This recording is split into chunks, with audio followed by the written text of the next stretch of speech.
చూస్ country delight, live better. ఇప్పుడే country delight app ని download చేసుకోండి. బంగ్లాదేశ్లో ప్రజాస్వామ్యం కొత్త మలుపులు తిరుగుతోంది.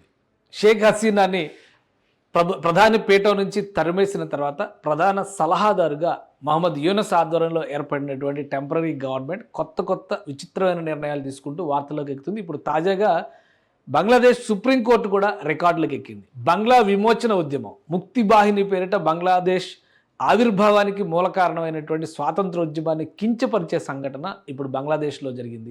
వందలాది మంది హత్యకి కారణమైనటువంటి వ్యక్తి, ఆల్రెడీ మరణశిక్ష ఎదుర్కొంటున్నటువంటి వ్యక్తిని ఈరోజు సుప్రీంకోర్టు నిర్దోషిగా విడుదల చేసింది. ఇది బంగ్లాదేశ్ రాజకీయాల్లోనే ఒక సంచలనాత్మకంగా మారినటువంటి అంశం. అసలు ఏం జరిగింది ఒకసారి విశ్లేషించేటువంటి ప్రయత్నం చేద్దాం. బంగ్లాదేశ్ విముక్తికి సంబంధించి అతిపెద్ద ఉద్యమంగా చెప్పేటువంటి సందర్భం 1971లో జరిగినటువంటి ఉద్యమం. అంటే తూర్పు పాకిస్తాన్ వర్సెస్ పశ్చిమ పాకిస్తాన్ జరిగినటువంటి పోరాటంగా దీన్ని మనం చూడాల్సి ఉంటుంది.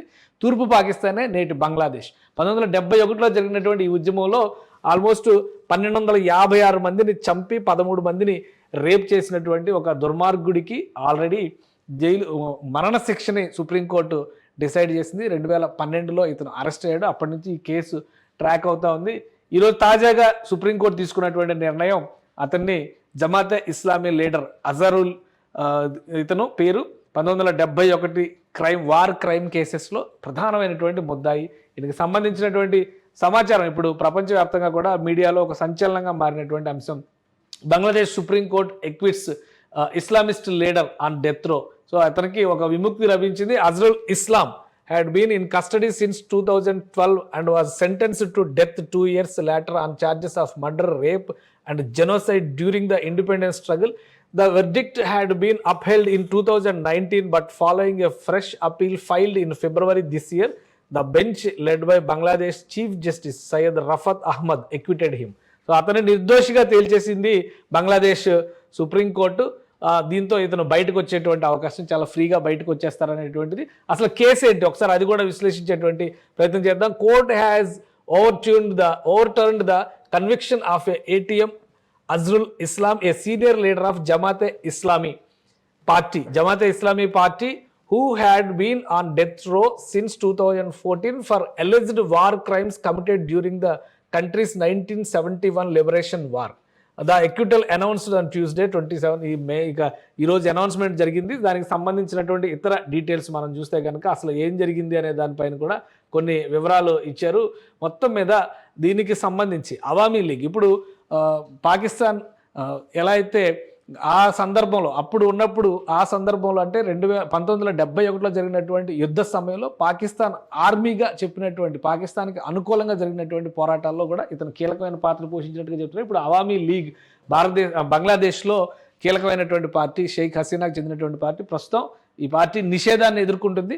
వీళ్ళు కూడా అఫీషియల్ ఎక్స్లో ట్వీట్ చేశారు. ఈ అఫీషియల్ రికార్డ్స్లో దీనిలో క్లియర్గా ఇతనికి సంబంధించినటువంటి డీటెయిల్స్ని ఇచ్చారు.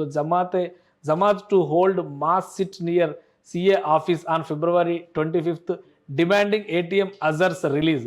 సో ఇది ఒక విధంగా ఈ అజర్ని రిలీజ్ చేసేటువంటి కుట్రలో భాగంగానే జరిగింది. అజ్రుల్ ఇస్లాం అని చెప్పని అంటారు ఇతన్ని, షార్ట్ నేమ్ అజర్ అని పిలుస్తారు. షాకింగ్ బట్ ఎక్స్పెక్టెడ్, ఇది చాలా క్లియర్గా ఇందులో రాశారు, చాలా డీటెయిల్డ్ నోట్ రాశారు. ఈయన చేసినటువంటి క్రైమ్స్కి సంబంధించినటువంటి వివరాలు కూడా బంగ్లాదేశ్ అవామీ లీగ్ అఫీషియల్ ఎక్స్లో ట్వీట్ చేసింది. ఈయనని రిలీజ్ చేయాలనేటువంటి నిర్ణయం ఆల్రెడీ ఎక్స్పెక్ట్ చేసింది supreme court. Decision sees convicted Islamist leader and war criminal ATM Azhar walk free. అతను వదిలేసేటువంటి నిర్ణయం ఖచ్చితంగా బంగ్లాదేశ్ ప్రజాస్వామ్యానికి ఇది చంపపెట్టు అనేటువంటి మాట చెప్తున్నారు. ఆల్రెడీ వరుస పెట్టి కొన్ని సంఘటనలు యూనస్ గవర్నమెంట్ తీసుకున్నటువంటి సంఘటనలు కూడా వివరించారు. సెకండ్ ఫర్ మంత్ ఇక్కడ మంత్స్ వైజ్గా వాళ్ళు చేసినటువంటి యాక్టివిటీస్ అన్నింటినీ కూడా ఇందులో మెన్షన్ చేశారు. సో మొత్తం మీద ఒక మోస్ట్ వాంటెడ్ క్రిమినల్, దాదాపుగా 100 మంది 1200 నుంచి 1500 మంది చావుకి కారణమైనటువంటి వ్యక్తి ఇతను అని చెప్పని బలంగా నమ్ముతున్నారు. దీనికి సంబంధించి ప్రతిరోజు బంగ్లాదేశ్కి సంబంధించినటువంటి సంఘటనలు అక్కడ మైనారిటీ వర్గాలపైన కావచ్చు, అవామీ గ్రూప్ కార్యకర్తలు, అవామీ లీగ్ పార్టీకి చెందినటువంటి నాయకులు కార్యకర్తలపైన జరుగుతున్నటువంటి దాడులు కావచ్చు, వీటన్నిటిపైన కూడా టెంపరీ గవర్నమెంట్, కేవలం అడ్వైజరీ గవర్నమెంట్ అని చెబుతున్నటువంటి మహమ్మద్ యూనస్ ఆధ్వర్యంలోని గవర్నమెంటే కీలకమైన నిర్ణయాలు తీసుకుంటుంది. ఆ నిర్ణయాలకు అనుగుణంగా పనిచేసే విధంగా అక్కడ ఉన్నటువంటి రాజ్యాంగబద్ధ వ్యవస్థలను సుప్రీంకోర్టుతో సహా ప్రతి ఒక్కదాన్ని ఇన్ఫ్లుయెన్స్ చేస్తున్నారనేటువంటి ఆరోపణల్ని అవామీ లీగ్ చేస్తోంది. ఇప్పుడు ఇది బంగ్లాదేశ్ మధ్య సంబంధాలను కూడా ప్రభావితం చేసేటువంటి అంశంగా చూడాల్సి ఉంది. ఎందుకంటే ఇతను చంపిన వాళ్ళలో ఎక్కువ మంది హిందువులే ఉన్నారనేటువంటి ఆరోపణలు కూడా ఉన్నాయి. ఉద్దేశపూరితంగా బంగ్లా హిందువుల్ని ఊచకోత కోసినటువంటి మూర్ఖుడు, రాక్షసుడు అనేటువంటి ఆరోపణలు ఉన్నాయి. అలాంటి వ్యక్తిని నిర్దోషిగా రిలీజ్ చేయడం అంటే ఖచ్చితంగా ప్రజాస్వామ్యాన్ని కూనీ చేయడమే అనేటువంటి మాట అవామీ లీగ్ నేతలు చెప్తున్నారు. ఇక బంగ్లాదేశ్లో ప్రజాస్వామ్య పునరుద్ధరణ దిశగా అడుగులు పడాలనేటువంటి సంకల్పం పైన కూడా బంగ్లాదేశ్ సైన్యం చాలా గట్టిగా ఒత్తిడి చేస్తుంది. ఈ లోపునే జరగాల్సినటువంటి పరిణామాలన్నీ జరుగుతున్నాయి. ఒకవైపు అమెరికా ఇన్వాల్వ్మెంట్, మరోవైపు చైనాతో ఒప్పందాలు, భారతదేశంతో గతంలో చేసుకున్నటువంటి ఒప్పందాల రద్దు, ఇంకోవైపు నుంచి చూస్తే రాజకీయంగా భారతదేశాన్ని భారత వ్యతిరేకులుగా ముద్రపడిన వాళ్ళందరినీ కూడా జైళ్ళ నుంచి విడిపించేటువంటి ప్రయత్నాలు ఇవి వరుసగా జరుగుతున్నాయి. సో బంగ్లాదేశ్ మరొక సంక్షోభం దిశగా అడుగులు వేస్తున్నటువంటి సంకేతాలు అయితే స్పష్టంగా కనిపిస్తున్నాయి. సుమన్ టీవీలో మీ పర్సనల్ అండ్ బిజినెస్ ప్రమోషన్స్ కోసం కింది నెంబర్కి కాంటాక్ట్ చేయండి.